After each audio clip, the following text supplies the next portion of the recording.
Hello Internet, and welcome to the Collective Arcana. We are still a channel all about tabletop gaming. My name is Wyatt, and today we're going to be talking about the new Battle Cry Playtest for Pathfinder 2nd Edition.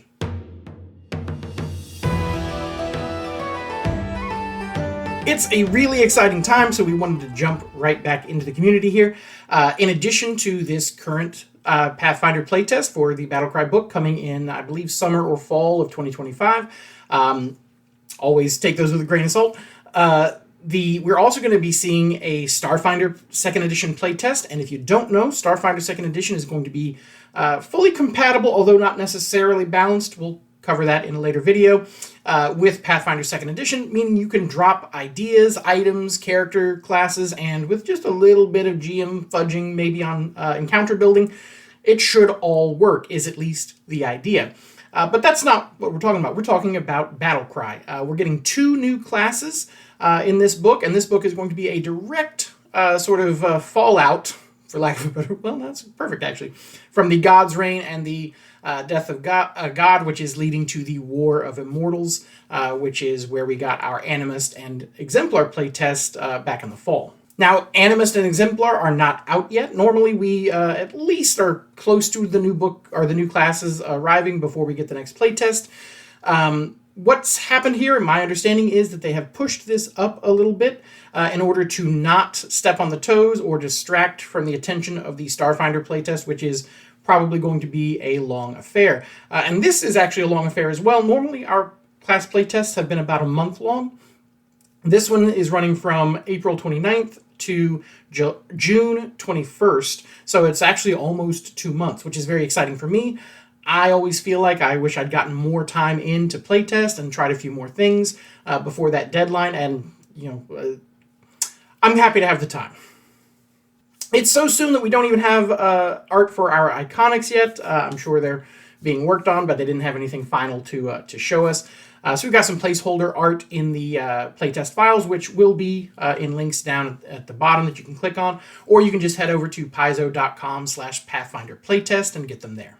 If this is your first playtest, don't worry, we're going to do our best to get you ready for it and give you some ideas on what it looks like and how to do that. So first, though, we're going to start by talking a little bit about the new classes, sort of what they do, what they are, and just based on reading through, as of recording this, I haven't had a chance to actually play with any of them yet.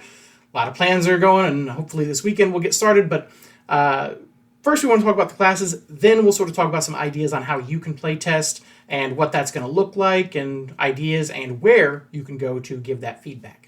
The Commander is an intelligent battlefield tactician and support marshal, waving their banner to inspire allies, using cunning tactics to give their squad mates unique reactions that they can use right then on the marshal or in the Commander's turn, and they can use those actions to reposition, attack, or otherwise coordinate a path to victory. Commanders get access to full armor and weapon proficiencies that you would expect on a marshal, and they can rally troops with temporary HP, they can distract foes with their banner, as I said, or they can even heal allies in combat with some nice battlefield medic support that they get in their feats. They can also pick up a trusty mount, which might be useful considering they look to have possibly some movement issues. At first blush, the Marshal is, in addition to some action economy and movement issues, they're looking a bit lackluster in the very early levels with not quite enough cool toys at first, but maybe overcoming a bit in the mid to late levels with some of their tactics pushing the upper limit of what we've seen classes be able to do so far. Probably a little higher than I might like in some places, but that's the point of the playtest. The Commander's biggest flaw, if I had to pick one, is that its coolest stuff that it does eats your allies' reactions. The current patch to this problem is the ability to just give extra free reactions to your party to use specifically for these reactions that you're granting them. It works, but in my early opinion, removing that dilemma seems a little uninspired and honestly kind of a wasteful opportunity to add drama and weight to these commands, as your players have to make choices about whether to obey them or not, when to use them.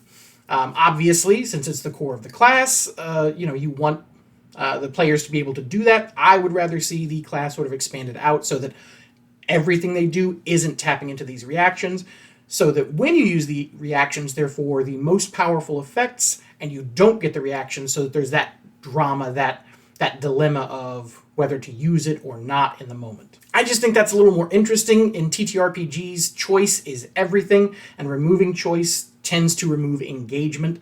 It can be counterintuitive. Nobody wants to have those dilemmas, theoretically, but in practice, those are the moments that are going to lead you to telling people about what happened in your game that week. The Guardian is a strength key frontline martial who gets full armor access and martial weapon proficiencies.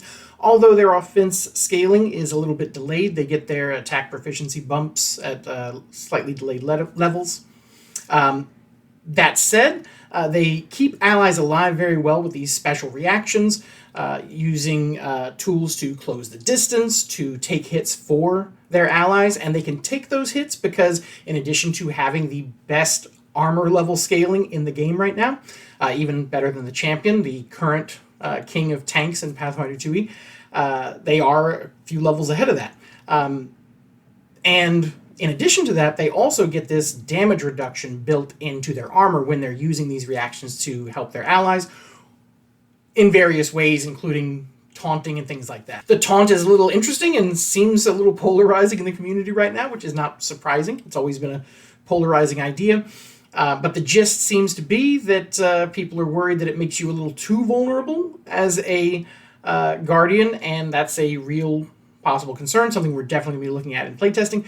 But the thing to remember is the taunt is just one of several free key abilities that you get at the start of your Guardian's career, and is not something that should probably be spammed just from the looks of it. The Guardian is actually kind of looking like a character class that is a lot more complex than it seems when you first read through it, and it's going to require, like the Commander, quite a bit of tactical mindset. It's going to be, both of these classes are really pushing the envelope for what a traditional martial, obviously we've got some complicated martials with the Investigator, the Inventor, and things like that, but for what on paper look like, or on a battlefield, if somebody was just watching a movie of these characters playing out or whatever, they're just going to look like warriors on the battlefield.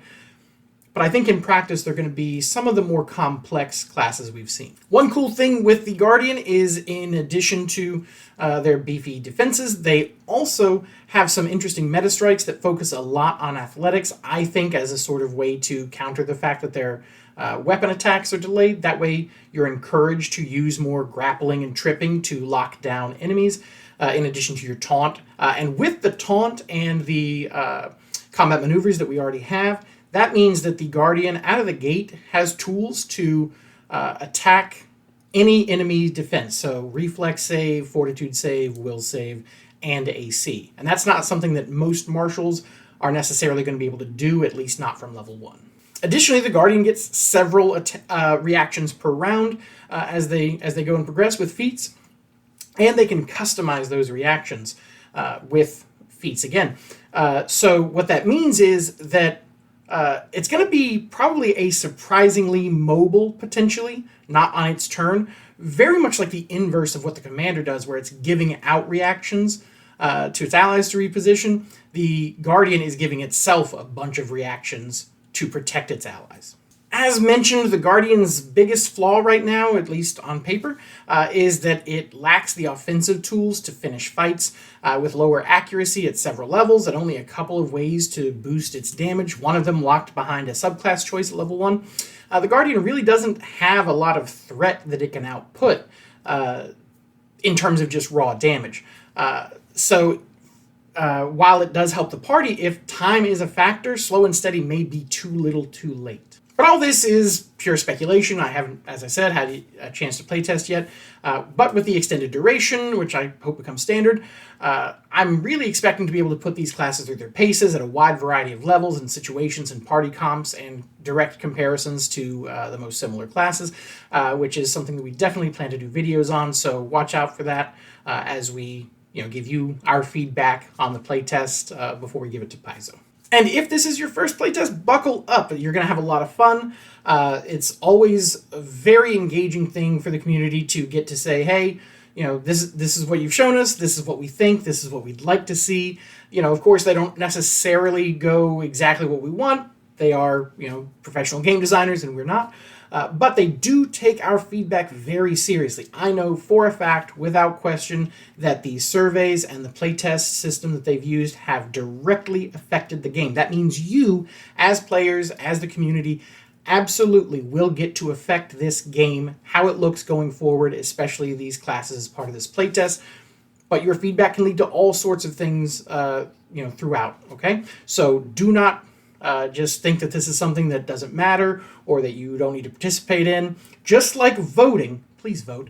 Just like voting, it really does matter, and you will see those results. First and foremost, you can download these classes in the link below, or you can just go directly to paizo.com/Pathfinder Playtest and download them there yourselves.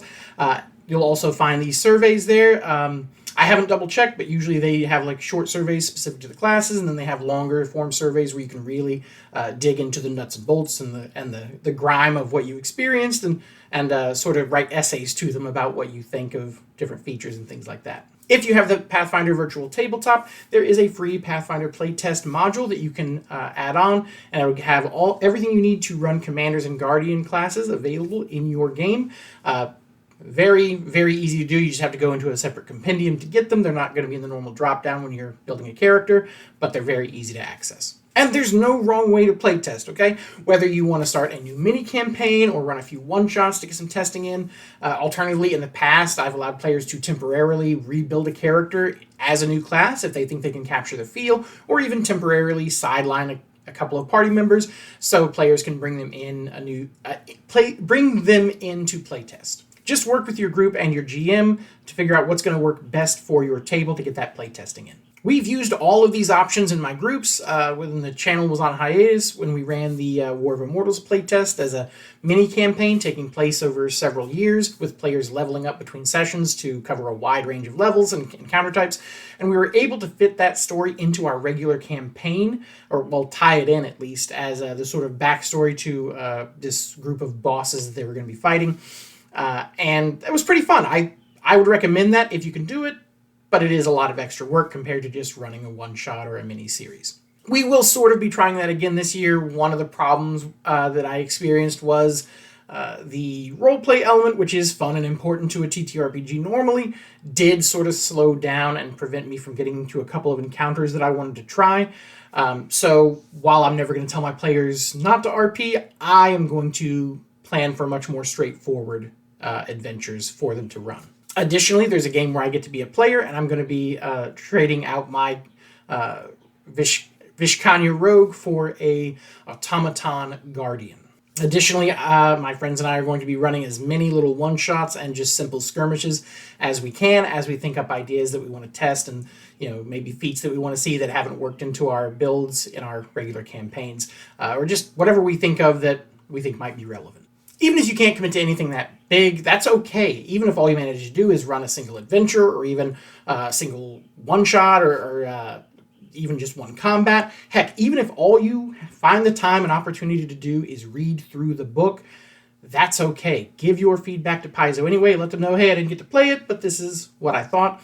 Because even without playtime, you can still tell them what ideas struck your curiosity or your imagination, what you might want to see added on to these classes, what you did not like. And they do take that to heart, because at the end of the day, they want everybody who sees these classes and who wants to buy this book, potential customers, they want to appeal to you. Okay, so even if it's just reviewing the ideas on display, that still has value. Playtests like this are not terribly common in the TTRPG community, at least not as in-depth as Paizo does, and not as seriously as they take the feedback. So please take the opportunity, don't pass it by. So I hope you have a great time playtesting, and do come back as we continue to talk about our experiences at our tables. And come down to the comments and let us know how your playtests are going, or if you haven't had a chance to playtest, if there's things you would like us to try to playtest and give feedback on, let us know down in the comments. You might have an idea for something to test that we didn't think of, and it could be valuable. That's it, everybody. Thank you so much for watching. We really do appreciate it. If you like this video, please like and subscribe. It helps us a lot. And with that, we'll see you next time. Thanks for watching. Bye.